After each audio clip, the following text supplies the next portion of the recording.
نحمده ونصلي على رسوله الكريم اما بعد اعوذ باللہ من الشیطان الرجیم بسم اللہ الرحمن الرحیم ایحب احدکم ان یاکل لحم اخیہ میتا فکرہتموہ واتقوا اللہ ان اللہ تواب الرحیم. وقال النبی صلی اللہ علیہ وسلم الغیبۃ اشد من الزنا وكما قال رسول اللہ صلی اللہ علیہ وسلم. گرامی قدر حاضرین و سامعین، آج آپ احباب کی خدمت میں غیبت کے متعلق کچھ گفتگو کرنے کا ارادہ ہے. دعا فرمائیں کہ اللہ تعالیٰ اس کی شناعت اور اس کی قباحت سے ہم سب مسلمانوں کو محفوظ فرمائے. زبان کے گناہوں میں سے غیبت ایک سنگین جرم اور بدترین گناہ ہے. قرآن و سنت کے اندر اس کی بہت زیادہ شناعت اور قباحت بیان کی گئی ہے. حتیٰ کہ قرآن پاک میں اللہ تعالیٰ ارشاد فرماتے ہیں وَلَا يَغْتَبْ بَعْضُكُمْ بَعْضًا، کہ تم میں سے کوئی کسی کی غیبت نہ کرے. أَيُحِبُّ أَحَدُكُمْ أَن يَأْكُلَ لَحْمَ أَخِيهِ مَيْتًا فَكَرِهْتُمُوهُ، کیا تم میں سے کوئی بندہ پسند کرتا ہے کہ وہ اپنے بھائی کا گوشت مردہ ہونے کی حالت میں کھائے، پس تم اس کو ناپسند کرتے ہو. یعنی جس طرح انسان اپنے بھائی کے گوشت کو اور پھر اس حالت میں کہ وہ مردہ ہو کھانا ناپسند اور ناگوار سمجھتے ہو، اسی طرح تم کو غیبت اور ایک دوسرے کی آبرو ریزی کرنے کو بھی ناگوار سمجھنا چاہیے. تو اس آیت میں علماء نے لکھا ہے کہ اللہ تعالیٰ نے ایک دوسرے کی غیبت کرنے کو گویا، تو علماء نے لکھا ہے کہ اس آیت میں اللہ رب العزت نے غیبت کو اس بھائی کا مردار گوشت کھانے کے مترادف قرار دیا ہے جس کی غیبت کی جا رہی ہے. تو آپ اندازہ فرمائیں کہ اول تو بھائی کا گوشت کھانا کس قدر، اول تو اپنے بھائی کا گوشت کھانا کس قدر قبیح کام ہے، کس قدر قبیح عمل ہے، اور پھر وہ مردہ ہو یہ اس سے بھی زیادہ سخت ہے. لہذا اس گناہ سے اپنے آپ کو بچائے رکھنا چاہیے. سوال پیدا ہوتا ہے کہ غیبت ہے کیا؟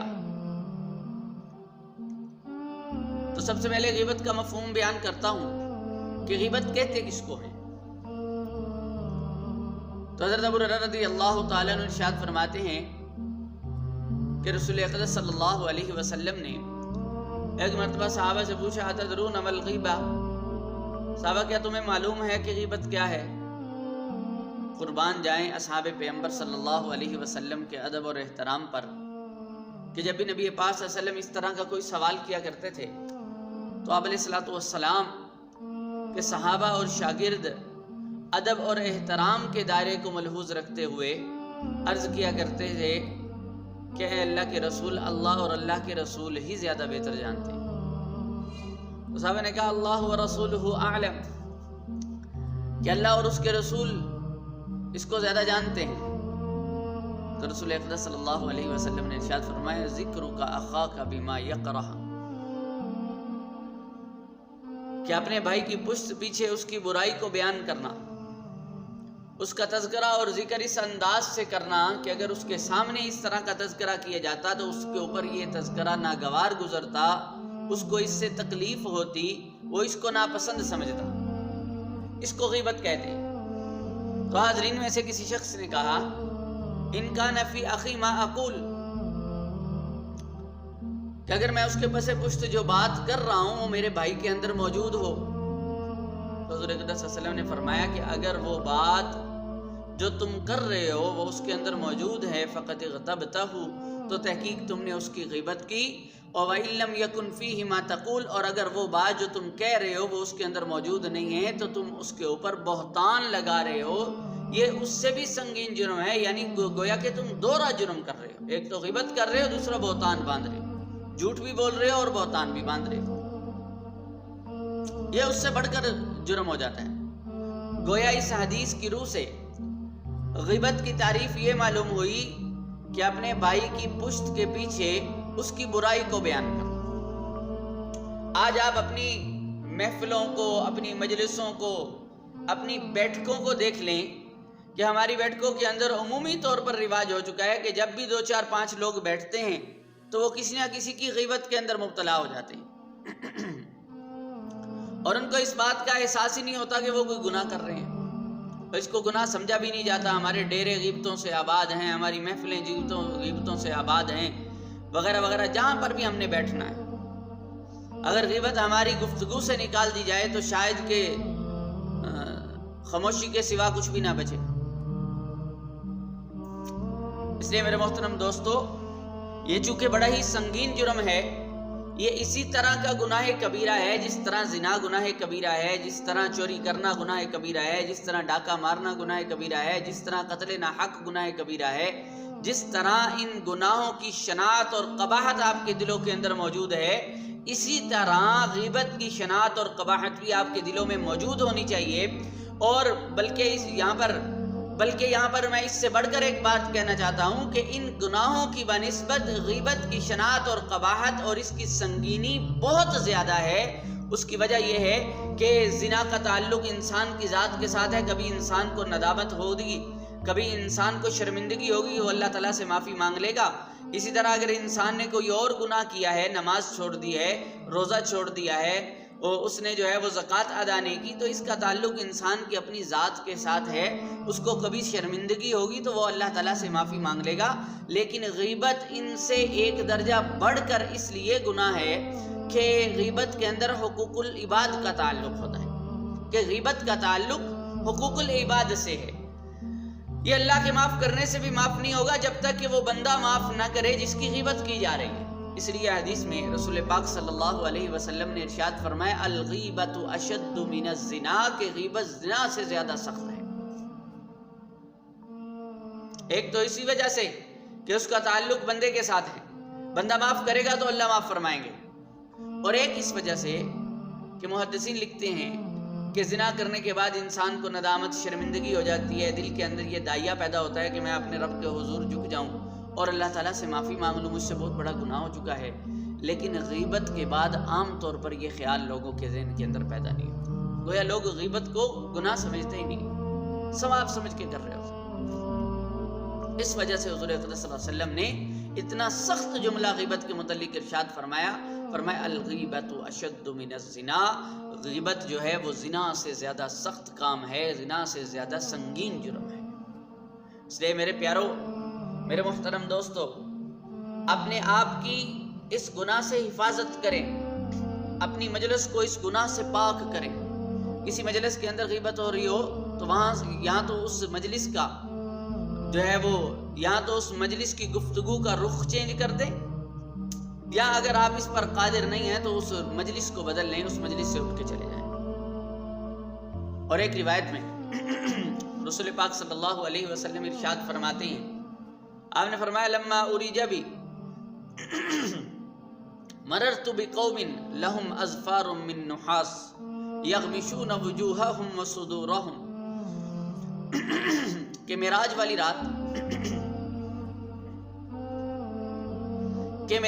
رات میرا گزر ایک ایسی قوم پر ہوا جو اپنے ناخنوں کے ساتھ اپنے چہروں اور اپنے سینوں کو نوچ رہے تھے۔ فقلت من هؤلاء یا جبرائیل، تو آپ فرماتے ہیں کہ میں نے جبرائیل سے پوچھا کہ جبرائیل یہ کون لوگ ہیں؟ تو جبرائیل علیہ السلام نے عرض کیا، یا رسول اللہ صلی اللہ علیہ وسلم، هؤلاء الذین یأکلون لحوم الناس ویقعون فی اعراضہم، یہ وہ لوگ ہیں جو دنیا کے اندر لوگوں کا گوشت کھاتے تھے یہ وہ لوگ ہیں جو دنیا کے اندر لوگوں کا گوشت کھاتے تھے اور ان کی آبرو ریزی کیا کرتے تھے، یعنی پس پردہ ان کا ذکر برائی سے کرتے تھے، ان کی غیبت کیا کرتے تھے۔ اللہ تعالی ہم سب کی اس سے حفاظت فرمائے۔ اگر ہم اس گناہ میں مبتلا پائے گے تو کل قیامت کے دن اپنے ہی ہاتھوں سے، اپنے ہی ناخنوں سے اپنے چہروں اور اپنے سینوں کو نوچنے والے بنے۔ اور ایک روایت میں آتا ہے کہ رسول اقدس صلی اللہ علیہ وسلم ارشاد فرماتے ہیں کہ کل قیامت کے دن جب لوگ جو ہیں وہ پل صراط پر گزرنے کے لیے آئیں گے، اور یہ پل صراط وہ پل ہے جہاں سے گزر کے ہر شخص کو جنت میں جانا ہے، وَإِن مِّنكُمْ إِلَّا وَارِدُهَا كَانَ عَلَى رَبِّكَ حَتْمًا مَّقْضِيًّا۔ قرآن پاک میں آتا ہے کہ اس سے ہر بندہ بشر کو گزرنا پڑے گا، کوئی برق رفتاری سے گزرے گا، کوئی سستی گزرے، اپنے اپنے اعمال کے حساب سے وہاں سے گزرنا پڑے گا۔ تو بہرحال جب یہ غیبت کرنے والے وہاں پر آئیں گے تو ان کو روک دیا جائے گا، جنت میں داخل نہیں ہونے دیا جائے گا، اور ان سے کہا جائے گا کہ جن جن کی تم نے غیبت کیا ان سے پہلے معافی مانگو، اپنا معاملہ صاف کرو، تب جا کر تمہیں جو ہے وہ جنت میں داخل کیا، تب تمہیں اس پل سے گزرنے دیا جائے گا۔ اور ایک روایت میں رسول پاک صلی اللہ علیہ وسلم یوں ارشاد فرماتے ہیں، آپ نے فرمایا کہ سود بدترین گناہ ہے۔ سود کی آپ نے بڑی قباحتیں بیان کی، حتیٰ کہ قرآن پاک میں فَاذَنُوا بِحَرْبٍ مِّنَ اللَّهِ وَرَسُولِهِ، اللہ رب العزت ارشاد فرماتے ہیں کہ سود اللہ اور رسول کے ساتھ جنگ ہے، کھلی جنگ قرار دیا اللہ تعالیٰ نے۔ اور رسول پاک صلی اللہ علیہ وسلم نے ارشاد فرمایا ہے کہ سود اتنا سخت گناہ ہے کہ اس کا ہلکا درجہ یہ ہے کہ کوئی بندہ اپنی سگی والدہ کے ساتھ منہ کالا کر بیٹھے، اس کا ہلکا درجہ یہ ہے، اس قدر بدترین گناہ ہے۔ لیکن اس سے بڑھ کر رسول پاک صلی اللہ علیہ وسلم نے جو بات ارشاد فرمائی، آپ نے فرمایا کہ بدترین سود، یہ تو سود ہے، بدترین سود جو ہے وہ مسلمان بھائی کی آبرو ریزی کرنا ہے۔ تو غیبت کو نبی پاک صلی اللہ علیہ وسلم نے صرف سود نہیں بلکہ بدترین سود قرار دیا ہے۔ تو مجھ سے اور آپ سے، تو ہم میں سے کون چاہے گا کہ نعوذ باللہ علیہ باللہ اس قدر بدترین گناہ کے اندر مبتلا ہو۔ اور حضرت ابن عمر رضی اللہ تعالیٰ عنہ کی روایت میں جو آتا ہے وہ فرماتے ہیں کہ میں رسول اللہ صلی اللہ علیہ وسلم کے ساتھ ایک دن طواف کر رہا تھا کہ اسی اثناء رسول پاک صلی اللہ علیہ وسلم نے بیت اللہ کو مخاطب کیا اور کہنے لگے بیت اللہ تو بڑی عظمت والا ہے، تیرا بڑا تقدس ہے، تیرا بڑا احترام ہے، تیرا بڑا مقام اور مرتبہ ہے، لیکن اے بیت اللہ ایک مسلمان کی عزت اور آبرو تجھ سے بھی زیادہ ہے۔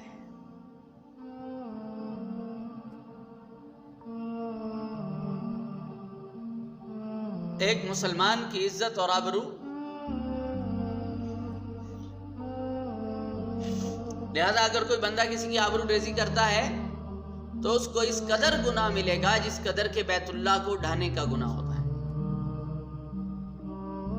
اگر کوئی بندہ بیت اللہ کو گرانے کے لیے آئے تو مسلمانوں کے جذبات مشتعل ہو جاتے ہیں، مسلمان آگ بگولا ہو جاتے ہیں اور اس کو بہت بڑا گناہ سمجھتے ہیں اور ایسا کرنے سے لوگوں کو روکتے ہیں، لیکن مسلمانوں کی عزت اور آبرو ریزی کرتے ہوئے ان کو کسی چیز کا خیال نہیں آتا۔ تو اندازہ فرمائے ہم کتنے بیت اللہ دن کے اندر گراتے ہیں، اللہ معاف فرمائے۔